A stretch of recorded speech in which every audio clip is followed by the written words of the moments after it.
Welcome back to Combat Mission Professional, where we're taking on the second mission of Fight Club's Operation Whetstone. This time I'm commanding the blue British forces against the red Donovians controlled by Will from Fight Club International. After the last mission, Donovian forces have taken the village of Copehill Down and thrown out a number of outposts for security. One of these outposts is in Imber Village, and we're going to be conducting a raid in order to draw the Donovian reserves out of position and expose Copehill Down to our main effort. Translated into combat mission objectives, we get 100 points for touching the Bell Inn ground objective, which is at the close end of Imber, and then points for spotting the enemy reserve when it appears, 400 points for spotting motor rifle troops, and 500 points for spotting MBTs. So in other words, the aim is to get in, get out, and make sure something comes after us. The briefing indicates that the motor rifle troops are rolling around in BTR-82As, armed with 30mm cannons, and that the tanks are T-72B3s. The combat outpost in Imber Village is in platoon strength, with local human intelligence sources suggesting 1 BTR and a section worth of infantry near the Bell Inn itself, and the 2 remaining BTRs and 2 sections at the other end of the village. The enemy reserve force, on the other hand, is likely to be 2 companies strong, backed up by tanks, approaching from the southeast. To get the job done on the blue side, I have an incomplete company of infantry in Foxhounds. The Foxhound is a 4-wheeled protected patrol vehicle. The variants in this scenario have a crew of 2, can carry 4 passengers, and are armed with 2 GPMGs operated from the top passages by the passengers. This passenger capacity means that each vehicle can only carry a single fire team. There are 2 fire teams per section and 3 sections per platoon, plus the headquarters and a support team with a light mortar, making for 8 Foxhounds for every platoon. These infantry platoons are organised a little differently from what combat mission players might be familiar with from Shock Force 2. They're using one of the 2019 type organisations with 6 L85A2 rifles, 2 AGS-30 40mm underbarrel grenade launchers, a GPMG, and a 7.62 marksman rifle per section. Each section also carries 2 L1A1 LASMs, which are old 66mm M72 Laws with light anti-structure warheads, and 2 M-Laws. M-Law is a fantastic anti-armour weapon, allowing an infantry section to reach out to 800 meters. It's not guided, but it does have a top attack mode that allows it to knock out Donovian tanks. I have 2 of these platoons, plus the company HQ elements, including the company mortar fires controller and an FO, all mounted in more Foxhounds. There's also a javelin section in Land Rovers, a fire support section in Jackals, 3 mounting 40mm GMGs and 3 with 50 caliber machine guns, and a squad of assault pioneers. On call, I have a 3-tube 81mm mortar section and a 3-gun 155mm AS-90 troop. These are not going to be very responsive once we get going, thanks to enemy electronic warfare capability. In combat mission terms, this is rated as medium, which translates into handheld devices, radios and PDAs for example, no longer functioning at all, while a larger backpack or vehicle-mounted communications equipment is degraded. Red doesn't have these problems. The map is about 1250 by 1900 meters and is essentially a valley running east to west. The village of Imber is strung along the bottom, surrounded by some woods. There are a few other wood blocks along the valley sides, but most of the map consists of open fields. It's a warm 7 in the morning, the ground is dry, and there is a gentle wind from the west. Given all these details, applying my force to the mission looks like an exercise in creating 2 broad elements. I need a raiding party to go and hit the Bell Inn objective, provoking a response for an observation element to spot. I also need to minimise my casualties, so both the raiding party and spotters are going to have to operate in such a way that they can drop what they're doing and bug out at a moment's notice. For the raiders, that means not getting entangled in a fight down at the Bell Inn. For both them and the spotters, it also means having unobstructed and preferably unobserved access to the exit zone along the left map edge. This railroads my planning somewhat. The spotting element, the javelin teams and FOs, are going to be best set up on top of the valley side where they can see across the map to the other side where red reaction forces are likely to appear. They're going to set up both out in the open, where they can quickly drop behind the crest to disappear from view, and in the wood mine on the left. The raiding party needs to be able to get in and out quick, so a direct approach is probably going to be best. Straight down the valley side and up against the woods on the way into Imber. From there they can go and poke the objective, they only need to touch the area, and then they can stay in the low ground with the woods between them and the village as they bug out via Tributary Valley on the left. I don't feel I actually need a big force for this. The infantry will need their vehicles handy, both to get into the objective and to escape, and with even one platoon having 8 foxhounds, that's a lot of potential for dangerous clustering and congestion. So one platoon should be enough. With a bit of seat hopping, I'm able to free up a foxhound and mount half of the assault pioneers to accompany them. They'll be useful for breaching walls and buildings, and while I really want to avoid that kind of thing, it's better to have them and not need them. To round out the raiding party with some extra firepower, they're getting a Jackal pair with a HMG and a GMG.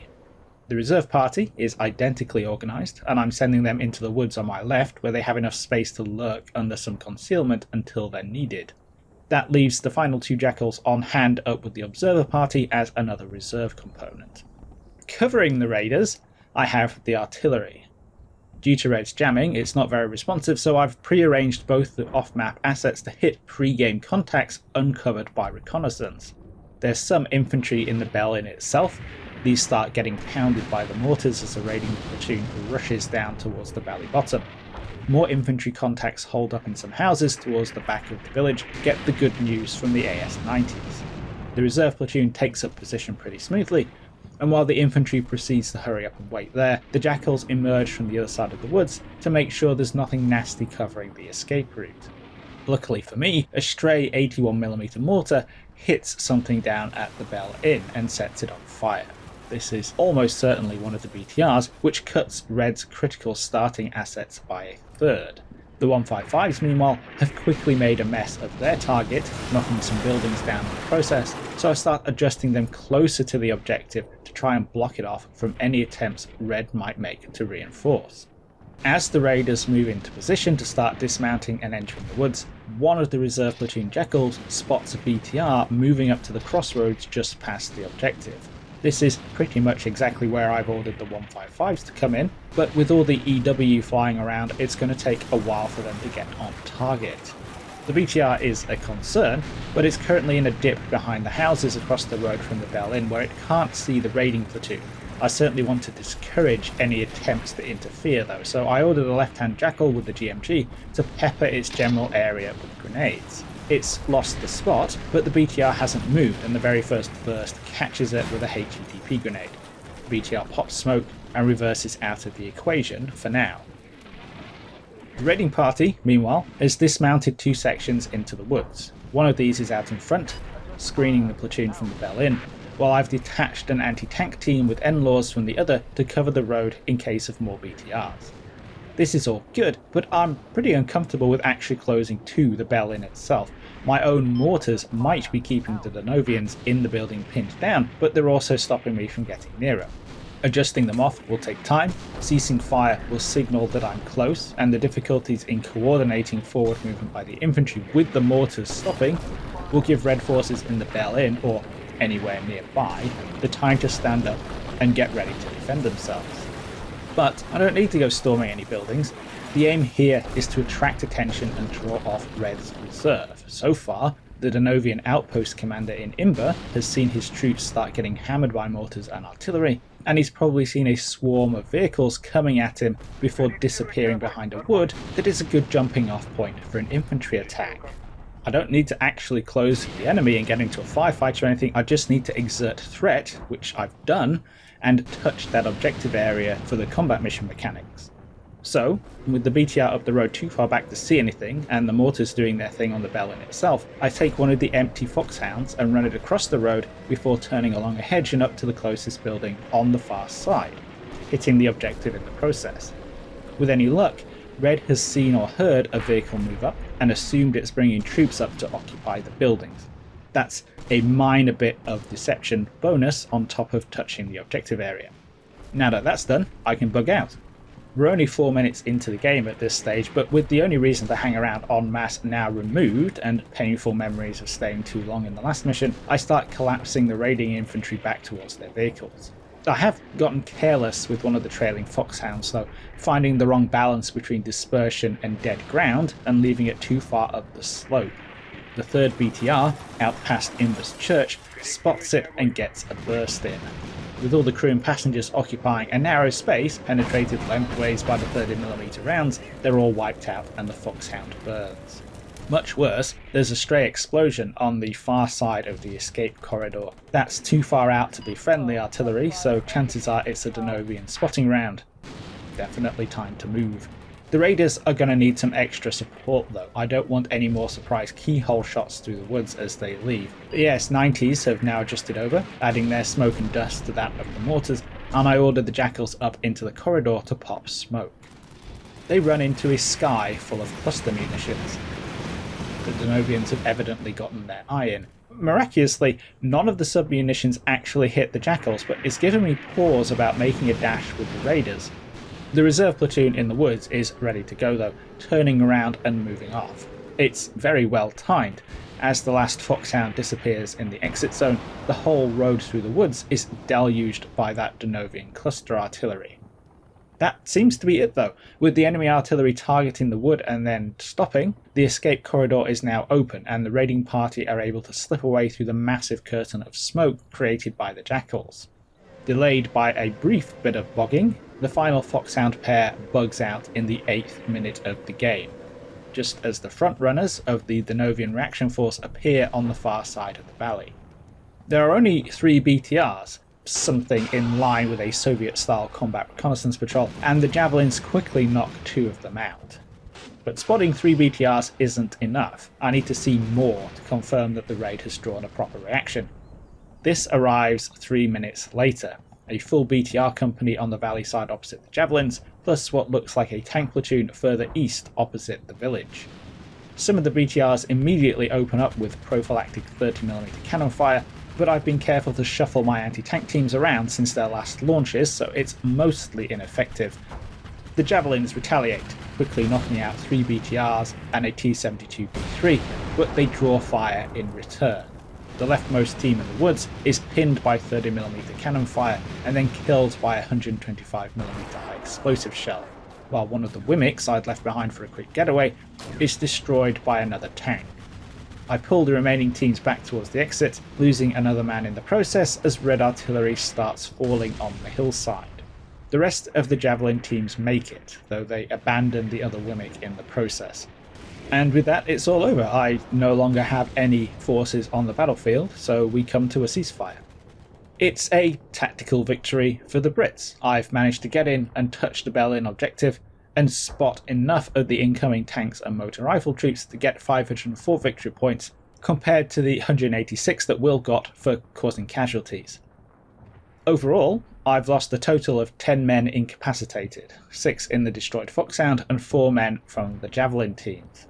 The Foxhound accounts for half the vehicle losses on the end screen, the other loss being a Javelin section Wimic on the valley side, but we can add in the other abandoned Javelin team Wimic as well, seeing as though I left that behind. Outside of a combat mission context, that's really not great, seeing as though those vehicles were carrying the extra missiles for the Javelins. Donovian losses are a lot heavier, 62 men out of action, mostly infantry inside knocked out vehicles, then 1 T-72B3, 7 BTR-82s, and a Ural truck down in Imber Village. What's probably most interesting about this on my side is that the battle went pretty much entirely to plan. The raiding party did its thing and bugged out, the reserve platoon wasn't needed and bugged out, and the observer party spotted a good chunk of the Donovian reaction force before bugging out. All the equipment did exactly what I needed it to do. It's the first time I've used Foxhounds and they did the job. I'm a little disappointed I didn't get to end or anything, but being able to achieve your objectives without fighting is usually a good thing, so that's some disappointment I can live with. I didn't get a lot of points for spotting the motor rifle reinforcements compared to the tanks, but I wonder if that might be a quirk of the scoring. I saw a lot of BTRs, but obviously didn't see a lot of the infantry inside them. In any case, from a more zoomed out perspective, ISR assets beyond the scope of combat mission would no doubt be watching, and 2 companies of motor rifle infantry are kinda hard to miss when they're on the move. Will has been kind enough to share his planning and thoughts from the Red perspective, and it's pretty much mission accomplished over there as well. While he didn't manage to fix and destroy my force, he did drive it off and retained control over Imber Village. Given the difficulties of fixing a mobile and fast-moving enemy who is specifically trying to avoid getting bogged down, that's certainly a good result. The final segment of the game with the Javelin teams probably raises the biggest questions for me. By allowing them to open fire, I exposed their positions to Red and took casualties as a result. Would it have been better to hold fire and just observe, or to split the difference and have some teams open up but others remain hidden? That's a tough one, and I'm not sure there's a clear-cut answer. It's not a long way across that valley for a BTR going to full throttle, so I wanted to discourage Red from pushing in and complicating my escape.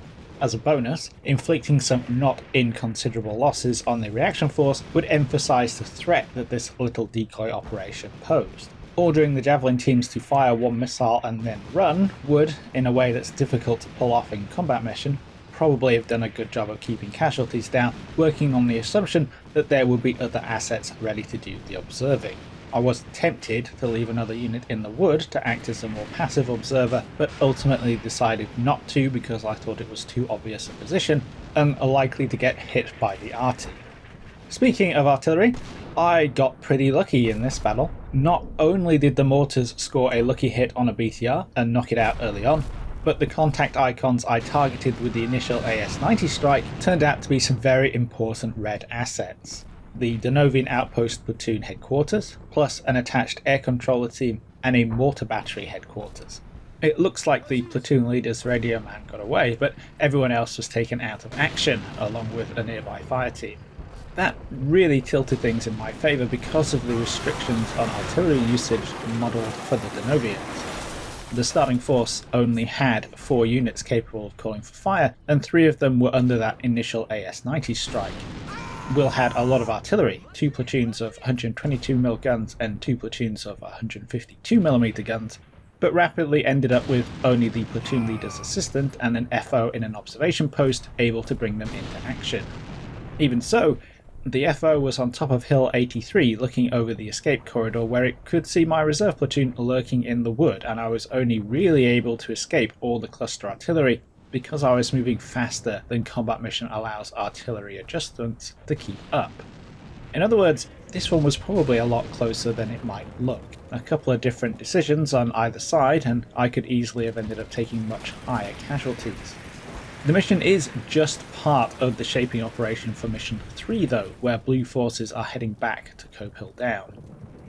Hope you all enjoyed this one and found it interesting. Big thanks to Will for playing Red, and I'll catch you in the next video.